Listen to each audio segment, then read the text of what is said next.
much, ma'am, from Bunhalinan Elementary School, Ma'am Susana. My due respect to our district supervisor, Dr. Myrna A. Muzo, to all the school heads, participants, different schools, good afternoon, everyone.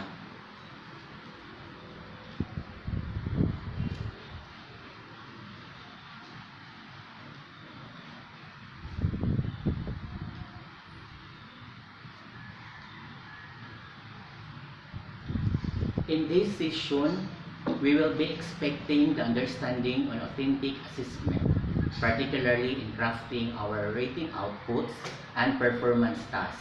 We are now in the last part of our session. Ngayon, we will know on how to design or craft our rating outputs and performance tasks. The Debit Order 31 Series 2020 is expecting us, the teachers, to deliver an authentic assessment. We will be doing our standardized summative test based on criteria reflected in the implementation in this new normal delivery. Parang binabalik lang sa atin on how to classify materials, whether summative test or performance task to be handed to our learners. Of course, after this session, you will know the general principles of assessment, the different types of assessment in remote educational delivery, and how learners are being graded, their progress and promotion. It's no longer difficult for us to craft our assessment because we will be guided in this session. Talking about authentic assessment, it evaluates the students' collective skills and abilities to perform and demonstrates the task in real-world situation. Bakit authentic assessment ang ginagamit ng DepEd? Dahil many of our universities use this assessment and the results is highly recommended. Our purpose here is we want our children being dependent, can decide with their own, and empower with their own. Ang role lang natin mga teachers is to guide them kung saan nila gusto. And this will be allowed them to demonstrate to be used in real-world situations. And this is also the manifestation of their skills. Napakaganda ng authentic assessment dahil performance-based and as a practice to the real-world situation. So, we have to understand first and we have been clarified. Talking about assessment, there are two types of activities that are going to look into. And it involves the process and the product. Ngayon, si teacher, dapat alam niya kung ano ang purpose ng pag-design ng kanyang assessment. Yun ang unang tanong na dapat alamin ng teacher. Dapat alamin niya kung ano ang purpose, bakit binibigay niya ang authentic assessment. Una, ano ang gusto niyang ma-master ng bata? It is the process, or is it the process or the product? Titingnan din niya if the learners have the capacity to perform a certain performance task. Because in authentic assessment, the process explains how the actual task undergo and the product, how the output was made or produced. Example, in TLE or in the elementary EPP, klaruhin ngayon ng teacher kung ano ang goal niya in giving an assessment to the learners. First, kung sasabihin niya, nagagawa ang bata sa sarili niyang recipe, there is all about a process. Anong hinihingi doon? There is a proseso. Ngayon, kung pinapaluto ni teacher at andun na yung linuto ng learner, at titingnan doon, hindi na yung process, kundi yung product na ginawa ng learners. Pwede rin isabay. Kung ang target ni teacher, both titingnan ang proseso at yung product na ginawa ng bata based sa process, depende sa teacher kung ano ang purpose na ginawa niya, nagkaroon siya ng authentic assessment. Another example sa sciences. There is both process and product. May mga steps sa science, especially sa mga experimentation. At the end of the day, dapat merong product na makikita si teacher galing sa mga bata. Another example for mathematics subject, nakasentro lang sila sa computing. May mga steps doon pero pwede rin isabay yung product na binigay ng teacher doon sa mga bata. Ang pinaka-critical dito is yung intellectual capacity ni teacher to design the authentic assessment. Actually, napakaganda ng authentic assessment because we are not measuring a content here. We are measuring the skill, and we are able to measure the skill, then it could be possibly be that our students will be able to, or it is a manifestation to get the standard task of performance.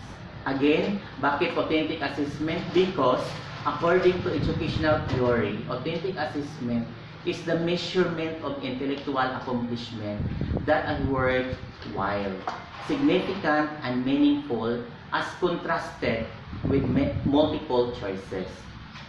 Sa multiple choice kasi, kadalasan, sa ating mga teachers, kapag gumagawa ng test item, parang nakalodge lang ang mga items doon sa content na minimeasure natin kung hanggang saan ang naintindihan ng bata batay sa content. It is the content on how the learners understand the lesson. It's hard for us to identify the skills, but in authentic assessment, ang minimeasure natin kung hanggang saan ang kayang gawin ng bata na mapatunayan niya na meron siyang natutunan sa klase. Again, there are two types in process-based performance assessments, which is concerned to the actual process assessment, and product-oriented based performance assessment in which tinitingnan ngayon ng teacher yung actual product assessment. At yun ang dalawang quadrant na dapat tingnan ng teachers kapag nagde-design siya ng authentic assessment. Okay, let's now proceed to the characteristic of authentic assessment. Number one, authentic assessment requires the student to perform meaningful tasks in real-world situation. Again, we always hear this. Kapag ang bata or kahit tayo mismo, di natin ma-appreciate ang isang bagay kung hindi applicable sa atin. Tayo na mismo ang gumagawa ng paraan para pag-igihan na natin ang ginagawa natin. Kapag na-appreciate natin ang isang bagay dahil nagagamit natin or na-i-apply natin sa real situation, lalo natin ginagalingan. Dahil we know in our minds that these things are very useful to us at iyon ang dapat na maintindihan ng mga bata sa atin. Number two, it promotes the development of higher order thinking skills. Balikan natin ang purpose ng authentic assessment. Palawakin natin ang pag-iisip ng mga bata. Although, hindi lahat ng mga bata ay kayang palawakin ang kanilang pag-iisip. Nasa atin yan, mga guro. Tayo na mismo ang gagawa ng paraan upang mapalawak ang kanilang kaisipan. Iisipin din natin na kapag ginawa natin, kapag nagbigay tayo ng mga activity doon sa bata natin, ibabase natin sa kakayahan ng bawat bata sa loob ng paaralan. The adjustment of outputs is with the power of our teachers. Total, lahat ng mga teachers natin, alam nila yung mga bata nila sa kanilang paaralan. Next is that it tenders direct evidence of application and construction of knowledge and skills acquired. Bakit may evidence? Dahil may output ang mga bata. Example, scrapbook, journal, at iba pa. Yun ang nagpapakita sa kanila na meron silang natutunan sa inyong mga klase. Next, it includes collection of entries. Outputs placed in learners' portfolio. We know that requiring learners like portfolio is one way of showing or validating the learning acquired by the learners. Makikita natin kung hanggang saan ang natutunan at namamaster ng bata. Sunod is demonstrates application of a particular knowledge and skills. Kapag ang bata nakapagbigay ng actual skills na hiningi ng teachers na ina-assist mo rin based sa authentic na assessment. For number 6, it is like example for the role playing. In actual situation, habang binibigay ni teacher ang authentic assessment sa actual authentic product, inihanda niya sila, yung mga bata, sa susunod na henerasyon kapag sila na ang nagmamanage sa kanilang community. Sa ibang school like De La Salle, gumagawa ang mga bata ng maraming outputs to show their learning in a particular competencies. For number 7, it identifies performance of students' acquired skills and expertise, and it assesses directly holistic projects by multiple human adjustment like self, peer, subject teacher, and teacher advisor. For holistic assessment, ang bata na mismo ang tumitingin sa ginagawa niya dahil meron siyang nakikita na rubrics na binigay ng guro. Ang ginawa niya mismo, siya nang mag-a-assess or nagja-judge sa ginawa niya. Halimbawa, gumagawa siya ng jingle, essay, or journal, titingnan niya ngayon kung akma ba ang ginawa niya doon sa rubrics. Na makikita niya na yung rubrics ay galing din sa kanyang guro. For number 9, it trains the students to evaluate their own work as well as their parents. Yun na yun. Because of the availability of the rubrics, ma-assist na niya ang kanyang ginagawa. The last one, it is design a criterion reference measure rather than norm reference measure. Kapag sinasabi natin criterion reference measure, it is the use to assess the performance of student in authentic assessment with the use of rubrics, checklists, and other assessment tool. Criterion-based, meron criteria or criterion ang binabasihan sa pagbibigay ng assessment sa bata. Siya na rin. Sa part ng teacher, walang magiging bias dahil alam natin na ang pagbibigay natin ng grade sa ating mga bata ay nakabase doon sa kakayanan ng bata at the same time, tinitingnan natin yung rubrics. At ngayon, sa DepEd, parang hindi pa handa sa ganitong assessment. Pero marami sa ating mga guro ngayon na nababalot doon sa konsepto na gusto ang standardized test rather than sa authentic assessment. Ito ang dapat natin maintindihan dahil inaasahan tayo na mag-move on doon sa standardized test at we're going to adopt authentic assessment. And this time, we must understand the importance of this. Authentic assessment is personalized, natural, and flexible, relevant to the student's level of difficulty, skills, and ability. Pag sinabi natin personal, the learner can learn the product. Excited ang bata dahil siya ang gagawa ng produkto.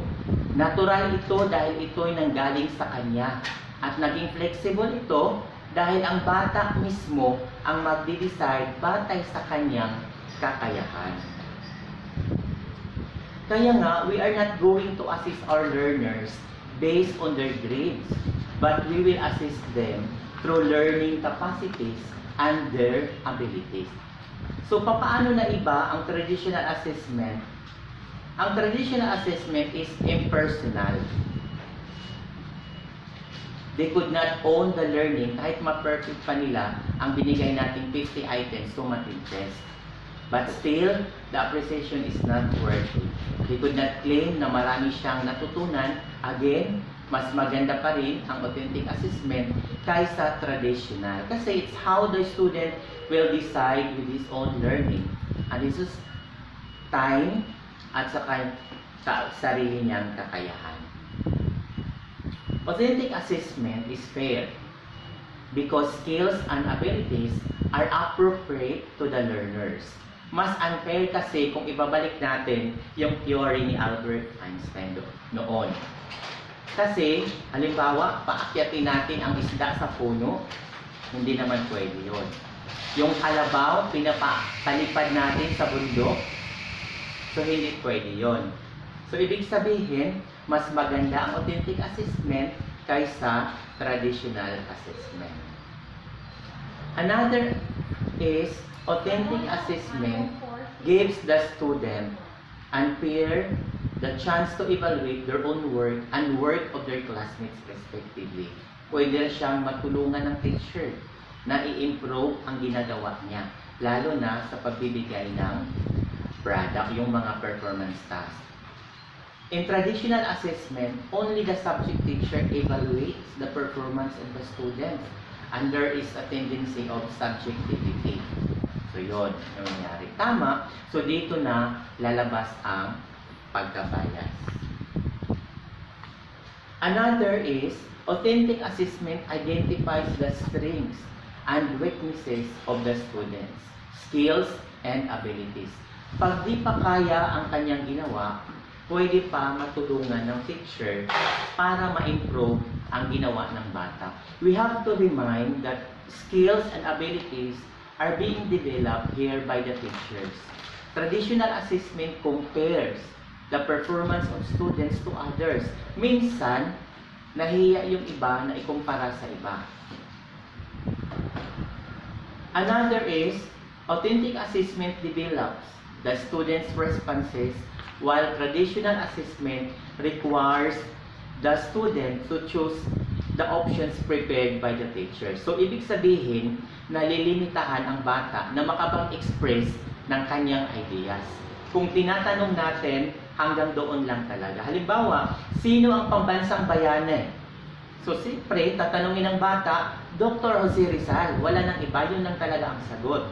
Kung sino ang pangulo sa kasalukuyan, sasagutin ng bata, Duterte, di ba? So, limit lang ang traditional assessment. Another is, authentic assessment gives the student freedom to choose evidence of good performance. In traditional assessment, the teachers prepares the test and students have to respond on what is asked on the test. Napakaganda sa new normal na ito dahil makapagpili ang bata ng kanyang output. But if in the new normal, nalilimitahan ang bata, lalo na wala tayong face-to-face. Sa traditional, si teacher lang ang gumagawa ng test, wala nang iba. Ang bata talagang sumasagot lang. Sa panahon ngayon, wala nang bata ang matatakot na bumagsak dahil sigurado makapasarbit ang tanan.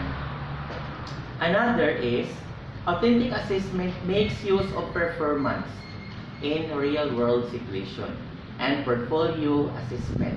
Traditional assessment involves paper and pencil test in which the students are required to choose the correct answer among the options prepared by the teacher. Yun lang, nalilimitahan talaga ang ating mga kabataan. Example, paano ibahin ang pag-design ng authentic sa traditional? Take the example. So, meron tayong example dito. Halimbawa, sa traditional assessment, which of the following water is most acid? So, sa traditional natin, ibibigay natin ang option A, B, C. While sa authentic assessment, meron tayong test, meron tayong ibibigay sa kanya. Example, place separately the fresh water, marine water, brackish water in a basin. Get a pH paper or pH meter and so. It is a basin of water. Change the pH paper for every basin of water. Then, record. So, yung may tanong dahil tayo sa baba, what is the pH of fresh water? So, of course, sasagutin ng bata yan. What about marine water? Brackish water? Which is most acidic? And why? So, di ba nakita nyo kung ano ang kaibahan ng traditional assessment kaysa authentic assessment. Another example, how many milliliters are there in 1 liter? So, ito madalas makikita natin sa ating mga test item. In traditional assessment, Yan lang ang makikita natin. May mga options. But in authentic assessment, ito yung kalalabasan. Get a 100 ml graduated cylinder and 1 liter empty soft drink bottle. Let the student fill the graduated cylinder with water and decant it to the empty bottle until it is filled. So, question, how many times did you fill the graduated cylinder?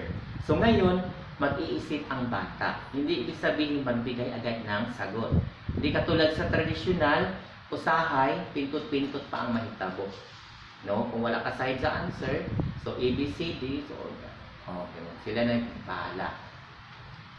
Okay, another example.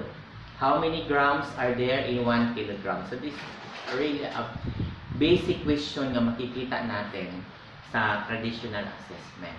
For authentic assessment, get a table with sets of weights. Place 1 kilogram of mangoes on the table. Balance and 10 sets of weights of 100 gram each. You count the set weights you put on the table, balance and multiply 100 times 10. So question, how many grams are there in 1 kilogram? So dili siya yung diretso. Okay, meron ba tayong statement before the answer? Meron tayong situation. Okay, another example, how many cups are there in 1 gallon? Then for authentic, get an empty 1 gallon ice cream container and a measuring cup. Let the student fill the cup with water and pour it to the empty container until it is filled up. Question, how many cups of water did you pour into a gallon container of ice cream? How many cups are there in 1 gallon?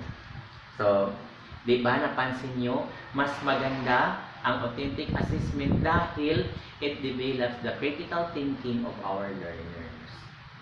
So, another example, how many teaspoons are there in 1 tablespoon? So, di ba, sagaran mga lagay ng ato makikita. Pero, in authentic assessment, get a set of measuring spoons, let the student fill the teaspoon with water, and pour it to the tablespoon until filled. Okay, so meron tayong questions. How many times did you fill the tablespoon? How many teaspoons are there in 1 tablespoon? Okay, to wrap up, okay, balikan muna natin yung mga example. Lahat naman tayo bibigyan ng slide. So, pwede rin natin i-conceptualize yung different examples natin para maintindihan natin kung ano ang kaibahan ng traditional assessment at saka authentic assessment. This is really the whole wrap-up of the authentic assessment. In authentic assessment, the knowledge acquired through learning by doing can hardly be erased in the mind of the learners due to logical understanding of the process and product. Meaning, di talaga makalimutan ng bata kung ano ang natutunan niya dahil siya mismo ang gumagawa ng activity. So, meron na tayong learning by doing, isa sa mga strategy na gagawin natin or ginagawa natin before. So, di ba napansin natin kapag ginawa natin yung learning by doing strategy or approach, meron talagang natutunan ng ating mga bata. Through learning by doing, di talaga nabubura ang natutunan ng bata. Pero, ang minimemorize may tendency pa nakalimutan ng bata. Kapag nag-memorize ang bata, ibig sabihin, so malimtan ka niya. So, katulad din sa isang taong in love, mahirap talaga makalimutan kapag napamahal ka na sa kanya. O, di ba?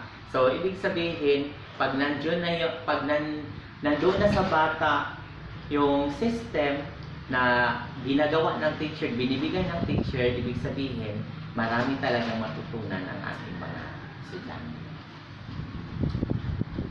For authentic assessment tools, a portfolio is a compilation of pieces of evidence of an individual's skills, ideas, interests, and accomplishment that manifest the creativity, innovation, skills, and mastery of learning targets.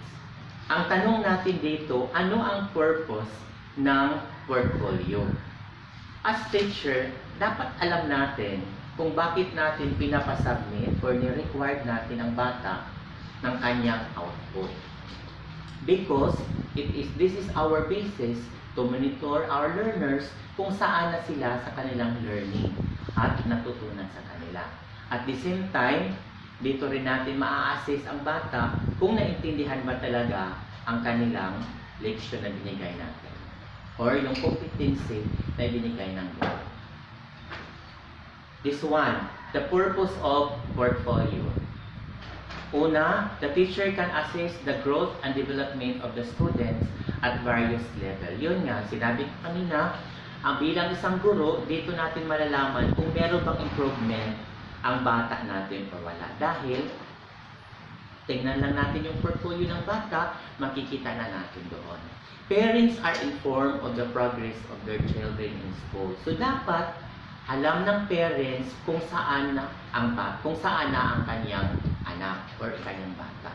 Ibig sabihin, meron tayong communication with parents na dapat ito na ang nangyari, makaantigo na ang bata, or dili pa kaantigo, kinahanglan pa utabang. Another is instructional supervisors are able to evaluate the strengths and weaknesses of the academic programs. Ibig sabihin, in the part of sa mga school heads and also the supervisors, meron din silang meron silang titingnan or i-evaluate kung yung program or yung project na ini-implement sa school, meron bang improvement or wala. So, ibig sabihin, hindi lang teacher ang makapag-benefits nito, kundi ang school head din, kasi doon din titingnan ng school head kung epektibo ba ang project or yung programa na binigay sa ating mga estudyante. So, ano ang makikita natin kung ano ang laman o ipapasok natin sa ating portfolio? Isa dito, essays. Pwede rin tayo mag-require sa ating mga bata. Balikan natin yung previous session natin, di ba? Sinabi na doon kung ano ang makikita natin sa written test at saka performance task. So dito, meron tayong essay. Pwede natin ilagay sa portfolio. You can have also video tapes, audio tapes, conference notes. Pwede rin ilagay natin. Then pictures sa ating mga bata na gumagawa ng mga activities nila. Graphs or charts, pwede rin yan. Reports, of course. Then compact desk, wala nang compact desk yata ngayon. So malamang pwede rin yung mga class drive or internet, pwede rin yun. Or yung OTG, pwede rin natin ibigay kung meron yung mga bata natin. Field report, pwede rin yun. Kung halimbawa, ni-required natin ang bata ng mga field reports, pwede rin kunin at saka ilagay doon sa portfolio ng bawat bata. Then another is pictures. Okay, what can be included in a portfolio? So itong charts na to, yung template na ito, makikita natin sa Debit Order 31 Series 2020. So number 1, halimbawa dito sa learning area language, written outputs, pwede rin natin pagawa sa bata, book, articles, review, essay, journals, letter writing, reaction, reflection paper, or reports. Then, for performance task, meron din tayong product. Yung product sa written outputs, pwede rin campaigns. Then, collage. Pwede rin literary, multimedia productions, or research projects, especially for the secondary students. Then, for performance task, pwede rin gagawa ang mga bata ng interview, multimedia, presentation, project making, pwede rin sila mag-TikTok, pwede rin vlogging. So, lahat pwede na angkop sa sitwasyon natin ngayon. Kung ano ang angkop sa kakayahan ng bata, yun ang ibibigay natin sa kanila. So, sa math, iba din yung sa math. Meron din tayong data recording and analyze, geometric and statistical analysis, graphs, charts, or maps, problem sets, or purpose. So, yung products, so ito, makikita natin, diagrams, mathematical investigatory project, models, and so on and so forth. So, depende sa atin kung ano ang ibibigay natin sa ating mga bata. And we know kung ano ang capacity ng ating mga bata. Alam natin kung hanggang saan ang magagawa nila, hanggang saan ang kaya ng ating mga bata. Huwag naman bigyan katulad ng isda na pinapaakyat natin sa puno. hindi naman talaga kaya. So, ibig sabihin, pag ang bata, hindi siya makatakbo dahil meron siyang difficulty in mobility, huwag mo nang patakbuhin. So, malamang, hindi talaga papasa ang bata dahil how can the student run kung naa siya'y diferensya sa ilang tingin. So, ibig sabihin, sa authentic assessment na ito, ibibigay mo ang akma sa bata kung hanggang saan ang kaya niyang gawin. Huwag ibigay yung activities o yung performance task na hindi kayang gawin ng isang bata. Okay? Okay, for authentic assessment tools, each task output requirements must be accompanied with clear directions and appropriate scoring tools. So yun na, yung sinabi ko kanina. Ibig sabihin, kung magbibigay ka ng task or performance task sa bata, dapat may kalakip. You have to include the rubrics, checklist, and other tools na magagamit ng bata. Kasi diba, sa authentic assessment, ang bata ang mag-a-assess ng kanyang ginawa. So, ibig sabihin, habang ginagawa niya, tinitingnan niya ngayon yung rubric at sa checklist kung akma ba ang ginawa niya. Okay. Then, means, sometimes, pwede rin natin i-assess as subject teacher or advisor, pwede rin natin tulungan yung bata para lalong mapa-improve, mapalawak ang kanyang kaalaman at matutunan. Okay, for grading and promotions, ito na yun. Kasi kanina, this morning, napag-usapan na ni Ma'am Maricel Baha kung ilan ang ibibigay natin na written test, or written task, ibibigay natin, written output, at saka performance task. So, date po ngayon, meron tayong minimum 4 in a quarter, authentic written output 1, then 2, 3, and 4. So, meron din tayo kanina na pag-usapan natin ang long test. Okay, so alam na natin kung ilang items for the secondary and for the elementary, 5 and 6, then grade 1 to grade 4. So yun, meron tayong corresponding numbers of items na ibibigay natin sa ating mga bata. Then for the performance task, ilan ang ibigay natin in a quarter? Of course, 4 din. No? So alam natin yan.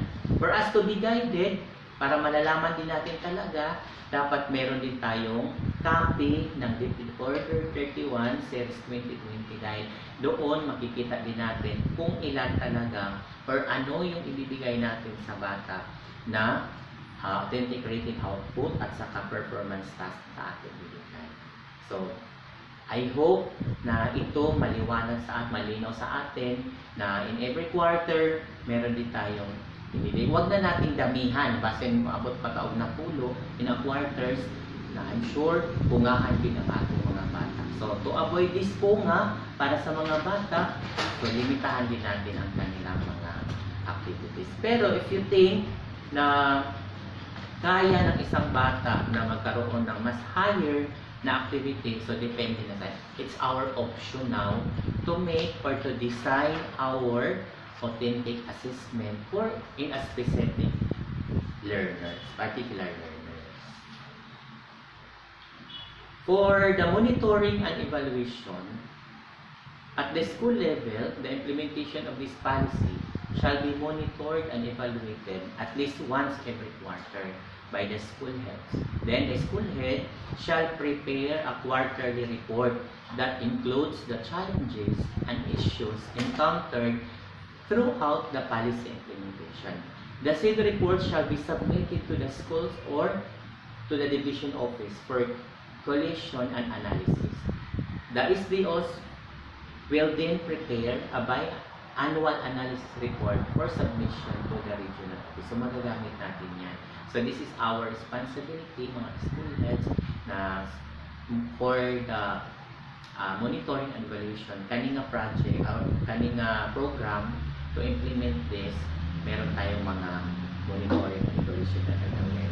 Pero balikan muna natin kasi in crafting our authentic assessment, especially sa ating written output or written test at saka performance output, balikan natin na meron din tayong gagawin na assessment plan before yung crafting the assessment, authentic assessment.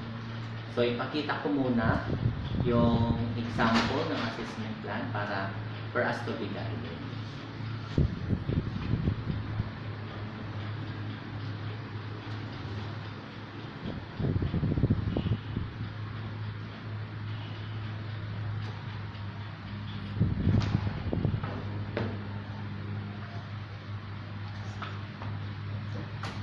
Okay, here is the example. Makita ba ninyo example sa teacher summative assessment plan? Klaro ba? Wala pa? Okay. Wala sir, balik ka sa... Sige, ako sa video. Okay.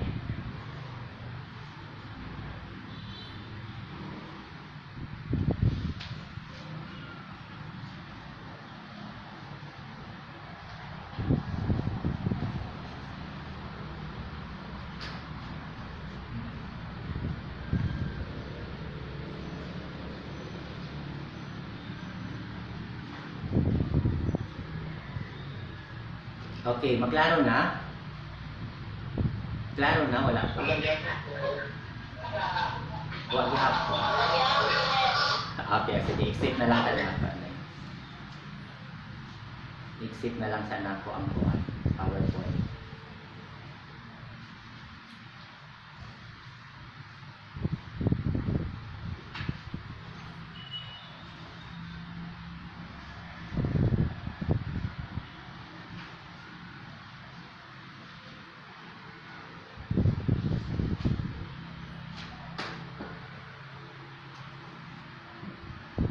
Okay, so I hope makita na ninyo ang example. Na? Klaro na ba? Yes sir. Okay, thank you. So, this is the example of teacher summative assessment plan. So, ito ang gagawin natin before crafting our authentic assessment. So, ibig sabihin, per teacher, gagawa ng assessment plan, summative assessment plan.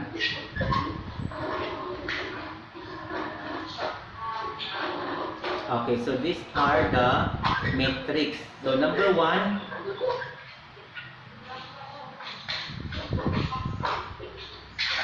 Excuse me, sir, members lang. Alright, thank you. okay. So, first column, we have here competencies. So, unsa may isulod nato? So, isulod nato diri nga column ang mga competencies nga kuhaan nato og summative test. Okay, second column, performance standard. So, asa nato makita ang performance standard? Of course, doon titingnan natin ang most essential learning competencies. Doon makikita natin. Another column is assessment activities. So this is now the time that teacher will design a certain assessment activity. So mao ning imong ibutang diri as a third columns. So example, the learner will display a story map using the pictures provided and give short description of the different parts of the story using words that can be related to self, family, school, and community. So this objective nimo is object long quiz. So kani ang gusto nimo mahitabo. For the assessment method, analysis of learners' products output. Okay. Then for expected outputs, unsa may mahitabo nimo, unsa may gusto nimong mahatag sa bata. So of course, this is story map. So unsa ni asa ni nabilong performance task mo siya. So don't forget also, in designing this kind of assessment, dapat may kalakip na rubrics. Okay. Then, description of the different parts of the story. This is rating outputs. Then another, results of the long quiz, rating outputs. So, ibig sabihin, in crafting your summative assessment plan, lahat dito nakakantar. Makikita natin dito sa summative plan, assessment plan, kung ano ang gusto mong mangyari kapag nag-conduct or kapag nag-design ka na ng summative assessment. So, ibig sabihin, pag hindi makikita sa plan, sa assessment plan, so dapat hindi rin makikita. No, ibig sabihin, pag nandito sa plan, dapat nandoon din sa assessment na binigay mo sa ating mga bata. Then, recording methods. Then, portfolio. Okay. So, yun ang gusto mong mangyari kapag nagdi-design ka ng authentic assessment. Okay. Then, pwede rin mo dagdagan yan. Dagdagan ng another row kung meron ka pang nais na idagdag sa iyong plano. Okay. So, remember, this is a quarterly summative plan. For example, first quarter. So, ang quarter natin, summative assessment plan, how many items? For example, 25 or 50, hatiin natin into 2 for the secondary. Then, sa grade 6, 5 and 6, 20. So, pwede rin natin hatiin yan. Okay? So, I hope clear na sa atin ang assessment plan. Kung meron kayong tanong, pwede rin kayong magtanong mamaya after the presentation. Okay, balikan natin ang